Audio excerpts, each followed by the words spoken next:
Oke, selamat pagi kelas 9 B, 9A, 9B. Untuk pertemuan tidak ada Zoom, Habib Baidi mewakili untuk pembahasan tugas 4.3 terkait dengan dua masa pemerintahan atau sejarah Indonesia, yaitu di era Orde Baru dan juga era Reformasi. Jadi mohon diperhatikan untuk pembahasan ini tidak ada Zoom, jadi pembahasannya lewat video. Kalau nanti ada yang masih bingung, ditanyakan bisa japri. Dan ini sekaligus untuk persiapan PH pertemuan selanjutnya. Jadi agak running kita ya, untuk kelas 9E, 9E, 9A maupun juga 9B. Oke, untuk yang pertama langsung dibahas ya. Soal pertama super semar. Super semar dari kepanjangannya sudah sering kita bahas ya, ada surat perintah 11 Maret, di mana surat perintah yang diserahkan Presiden Soekarno di era Orde Lama kepada Soeharto yang kelak akan menjadi presiden, surat untuk Soeharto mengamankan jalannya kenegaraan, menjalankan jalannya keamanan pemerintahan ya, karena pada waktu itu kondisi Indonesia sangat tidak baik-baik saja karena pasca gerakan 30 September ya, G30 SPKI ya. Lalu nomor 2, Soeharto menjadi presiden terpilih melalui proses. Nah, jadi setelah adanya Super Semar tadi, ya, Soeharto kemudian dipilih oleh MPR ya berdasarkan sidang istimewa MPRS ya di tanggal 12 Maret 1967. Nah, pada waktu itu bukan sidang umum melainkan sidang istimewanya MPRS. Nah, sidang istimewa MPRS itu yang menunjuk atau memilih Soeharto sebagai presiden, sebagai pejabat presiden. Oke. Lalu nomor 3, Indonesia pernah keluar dari keanggotaan PBB pada masa pemerintahan Presiden Soekarno ya, karena pada waktu itu sedang ada konfrontasi dengan Malaysia yang Malaysia dicap anteknya Inggris, mau didirikan negara persemakmuran ya pada waktu itu, dan Soekarno tidak suka dengan Inggris sehingga dia memutuskan untuk keluar dari PBB.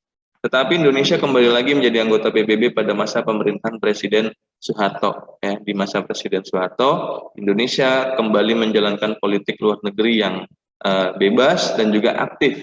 Ya. Lalu nomor 4, politik luar negeri bebas aktif kembali diwujudkan Presiden Soeharto. Hal tersebut diwujudkan dengan cara Indonesia memprakarsai berdirinya. Ada organisasi internasional, khususnya regional ya, ASEAN ya, untuk mewujudkan politik luar negeri bebas aktif Indonesia kembali.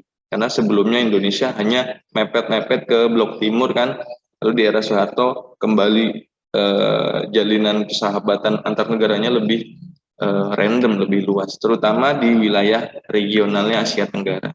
Ya. Lalu nomor 5, penyederhanaan jumlah partai politik dilakukan oleh Presiden Soeharto. 3 partai politik utama. Jadi pada masa Soeharto ada 3 partai politik utama dan 3 partai politik saja yang dapat mengikuti proses pemilu. Ya, untuk partai politik lainnya semuanya harus merger dengan salah 3 dari partai tersebut. Ya, ada yang pertama PDI. Ya, PDI ini alirannya nasionalisme ke umum juga. Lalu yang kedua ada PPP, P3. Ya, PPP, Partai Persatuan Pembangunan, ini lebih identik dengan yang memiliki basic agama, terutama agama Islam. Ya. Lalu yang ketiga ini partai terkuat. Nah, nanti dijawab di nomor 6 tuh. Partai terkuat di era Orde Baru, yaitu golongan karya atau Partai Golkar. Ya, itu. Jadi ada 3, PDI, PPP, dan ada Golkar. Nomor 6 tadi sudah dijawab, terkuat di era Orde Baru adalah Golkar, karena pada waktu itu Golkar merupakan partai yang mendukung Presiden Soeharto dan ya memiliki dukungan kuat dari Presiden Soeharto pada waktu itu.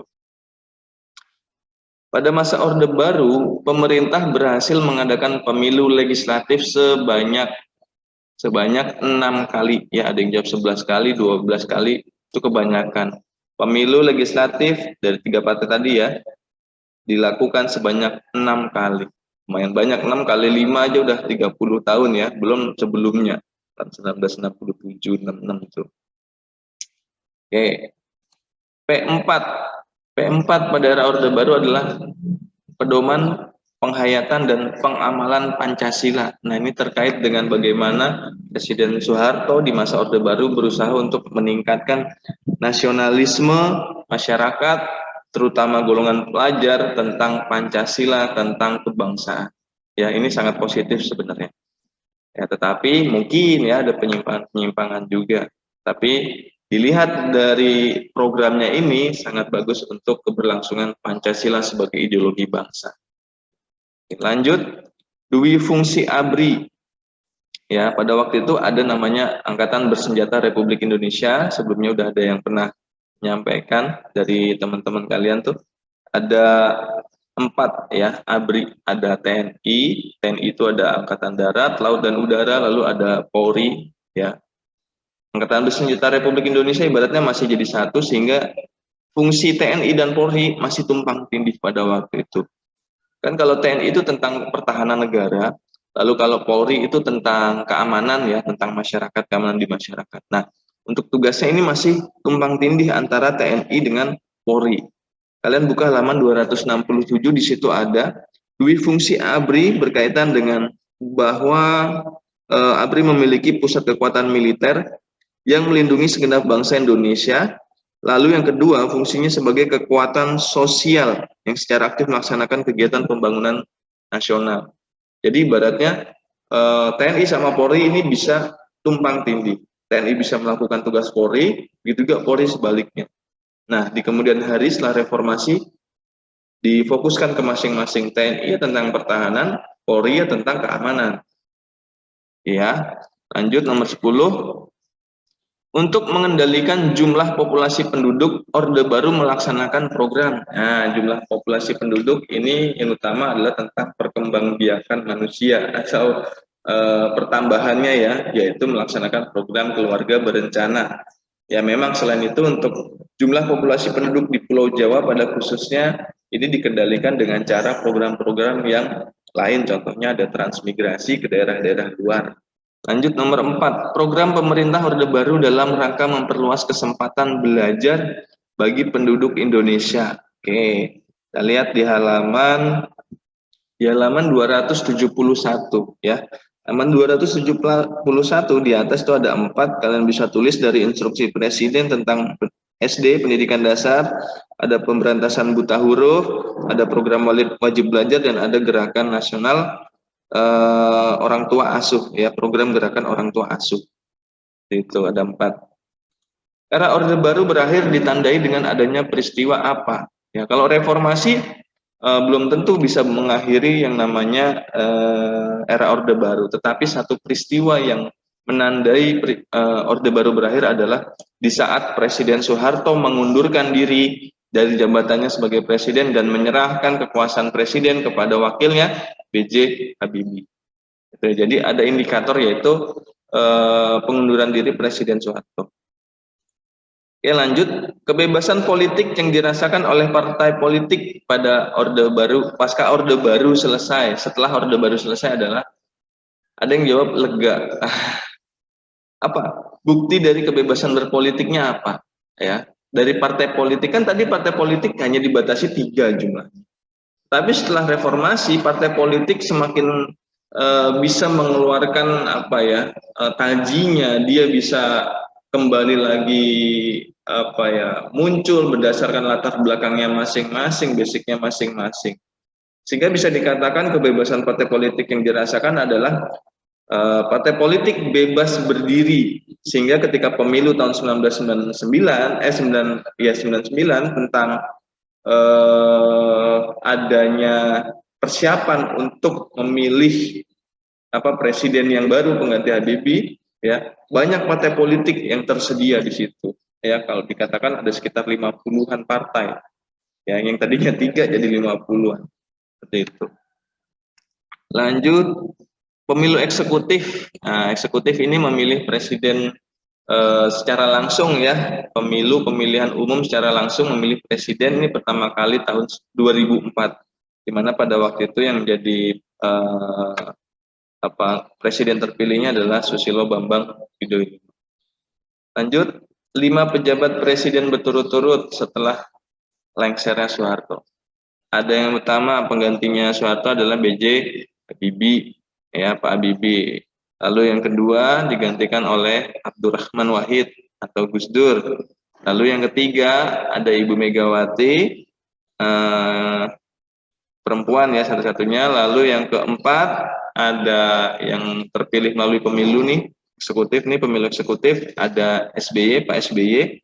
Lalu yang kelima ada yang sekarang ya masih eksis, Bapak Joko Widodo. Oke, itu ada 5. Lanjut. Di era reformasi, dui fungsi ABRI dihapuskan dan akhirnya memisahkan 2 lembaga negara tersebut. Ya, 2 lembaga negara berkaitan dengan ABRI tadi, bukan DPR dan DPD, tetapi TNI dan Polri. Karena tadi TNI Polri kan dijadi satu, yaitu ABRI tadi. Dipisah, TNI untuk pertahanan, Polri untuk keamanan, udah punya tugas masing-masing, ya. Lanjut nomor 17.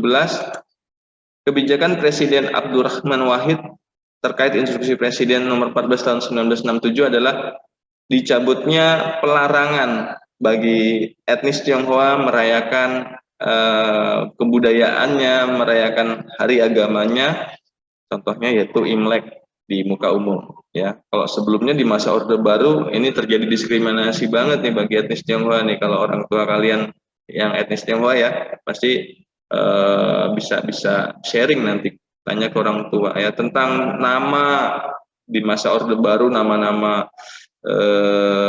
yang Chinese banget ya, itu harus diganti menjadi nama Indonesia.